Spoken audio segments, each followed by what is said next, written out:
I never thought I'd go back to that house. Not after everything that happened. But life has a way of dragging you into places you swore you'd never see again. It started with a letter. No return address, just my name in handwriting I didn't recognize. The postmark was from a small town I hadn't thought about in over 20 years. Heron Street, the house where my grandmother lived, the house where I spent every summer until I was 12. I opened it in my kitchen, leaning against the counter, a cup of coffee going cold beside me. Inside was a single sheet of paper, torn from a spiral notebook. The handwriting was shaky, urgent. I know you don't remember me, but I was there that night. Please come back. I'll tell you what really happened before it's too late. E. I read it 3 times. My hands started shaking, not from fear, from something older. Something I'd buried so deep I thought it was gone. That night, the night my grandmother died, I was 7 years old. I'd been staying with her for the summer, as always. I remember the smell of her house, lavender and old wood. I remember the creak of the stairs, the way she hummed while she cooked. But the night she died, I remember almost nothing. They told me it was an accident, a fall down the stairs. I was asleep upstairs, they said. I didn't hear anything, and for 20 years I believed that, or I tried to. But the letter cracked something open. I called my mother that evening. She lives in Florida now, far from everything. Mom, do you remember Grandma's house on Heron Street? A long silence. Why are you asking? I got a letter. Someone named E. They want me to come back. Another silence. Then, in a voice I barely recognized, don't go. Please, whatever they say, don't go. Why not? Because some things are better left buried. She hung up. I stared at the phone. My mother had never spoken about that night, not once. Every time I brought it up, she changed the subject. I thought it was grief. Now I wondered if it was something else. I looked at the letter again. I'll tell you what really happened. I packed a bag that night. The town hadn't changed much. Still the same main street with the diner that never got new booths, the same gas station with the single pump. But the house on Heron Street, the house was different. It was smaller than I remembered, grey, peeling paint, windows boarded up. The oak tree in the front yard was gone, just a stump left. I parked across the street and just sat there, gripping the steering wheel. I hadn't been here in 20 years, and yet I could still hear the creak of the front door, still smell lavender. A woman came out of the house next door.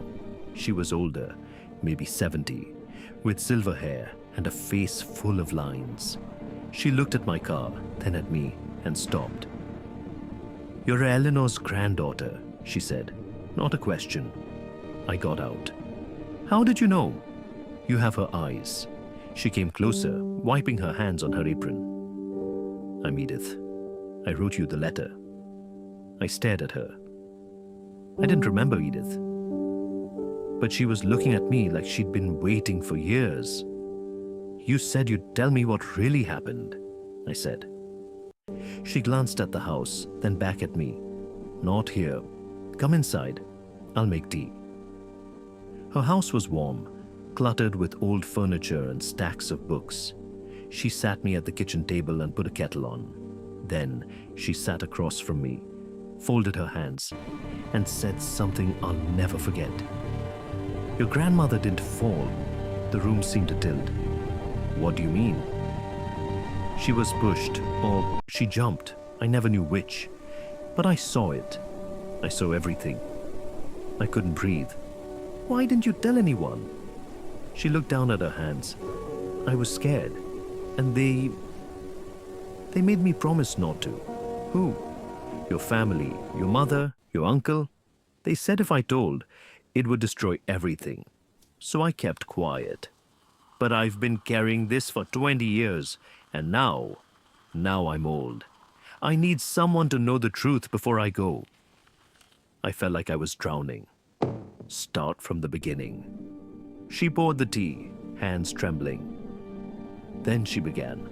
Your grandmother, she wasn't like people thought. Everyone saw a sweet old lady who baked cookies and tended her garden. And she was that, yes. But there was more. So much more. Edith took a breath. The summer she died, something was wrong. I'd hear them fighting at night, her and your grandfather, screaming sometimes. And then your grandfather left, just backed one day and never came back. Your grandmother told everyone he'd taken a job out west. But I knew. I heard her crying through the walls, and then she started getting visits. Visits from who? A man. He'd come late at night. I never saw his face, but I heard his car. And the nights he came, she'd be quiet the next morning. Too quiet. Edith's eyes were wet. The night she died, I couldn't sleep. I was sitting by my window, watching the street, and I saw him leave. The man. He got in his car and drove away. And then, maybe 10 minutes later, I heard a crash from your grandmother's house. I ran over. The front door was unlocked. I went in. She stopped. What did you see? I whispered. She was at the bottom of the stairs, her neck. It was wrong, but she was still alive. She looked at me and said one word. What word? Alex. I shook my head. I don't know any Alex. Edith nodded slowly. I didn't either. But your mother did. When I told her what your grandmother said, she went white. And then she told me if I ever spoke about it again, she'd ruin me. Said I was a crazy old woman seeing things. So I kept my mouth shut. I sat there. Tea forgotten. Who was the man, Edith? She looked at me with something like pity. I think you need to ask your mother that. Part 4. The phone call. 1800 to 2400. I didn't sleep that night. I stayed in a motel outside town, staring at the ceiling, running everything through my mind. My grandmother didn't fall. Someone was there. And my mother knew. Around 3 in the morning, I called her. She answered on the first ring, like she'd been waiting. Did you talk to her? My mother asked. Her voice was flat. Yes. A long pause, then. What did she tell you? That grandma didn't fall, that there was a man, that she said a name before she died. Alex. Who is Alex, Mom? Silence. I could hear her breathing. I was going to take this to my grave. She said finally, I hoped you'd never find out. Find out what? Alex was your grandfather's brother. He lived here for a while when I was young. He was troubled. But your grandmother, she had a soft spot for him, more than a soft spot. I felt sick. Are you saying? I'm saying Alex and your grandmother were involved. For years, when your grandfather found out, he left. But Alex didn't leave. He kept coming back. And that night, he came to end it. End what? The relationship. He wanted her to leave with him. She refused. There was a fight, and then she fell. Or maybe he pushed her. I don't know. I wasn't there. But your grandfather came back the next morning, saw what happened, and made sure Alex was gone before the police arrived. I couldn't speak. He said it was an accident. My mother continued. He said Alex was gone. No one would ever know. And it was better that way. Better than having the whole town talk. Better than having you grow up knowing your grandmother had been unfaithful. So we buried the truth with her. You lied to me my whole life. I protected you. You let me believe she died alone, that it was an accident. I spent 20 years thinking I should have been there, that I could have saved her, And you let me carry that. My mother was crying now, soft, muffled sobs. I'm sorry. I'm so sorry. I hung up. I hung. I drove to Heron Street at dawn. The house looked even more abandoned in the pale light. But the front door, the boards were gone. Had someone been here? I pushed the door open. The hinges screamed. Inside, everything was covered in dust. The furniture was still there, draped in sheets. The smell of lavender was gone, replaced by mildew and decay. I walked through the rooms slowly. The kitchen where she taught me to make pie. The living room where we'd watched old movies, and then the stairs. I stood at the bottom, looking up. 20 years ago, my grandmother had fallen or been pushed from somewhere up there. I tried to imagine it. Her body at the bottom, her eyes open, whispering a name. I climbed the stairs. Each step creaked. The hallway upstairs was dark, but I remembered it. Her bedroom at the end, my room on the left. I went into her bedroom. The bed was still made, covered in a yellowed sheet. I pulled it back, sat on the edge. And then I saw something tucked between the mattress and the headboard. A small photograph.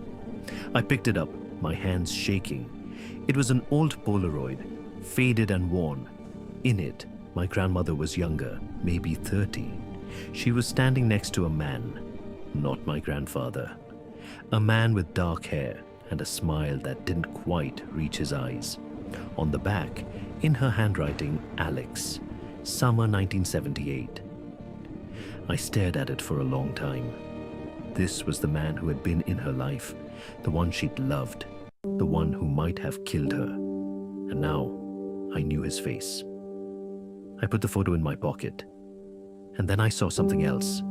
A piece of paper folded under the mattress. I opened it. It was a letter, her handwriting. If you're reading this, I'm gone. And I need you to know the truth. Alex didn't mean to hurt me. It was an accident. We argued, he grabbed me, I lost my balance. I loved him. But I also loved your grandfather. And I couldn't choose. Maybe that's why I'm writing this, so you don't blame him. Blame no one. Some things just happen. Love, Grandma. I read it twice, then a third time. And then I sat on her bed and cried. I stayed in town for 3 more days. I talked to Edith again, showed her the photo, the letter. She cried with me. She told me she'd been carrying the guilt for decades, and maybe now she could let it go. I went to the cemetery. My grandmother's grave was small, weathered. I knelt there and told her I understood, that I wasn't angry, that I was sorry she'd carried so much alone.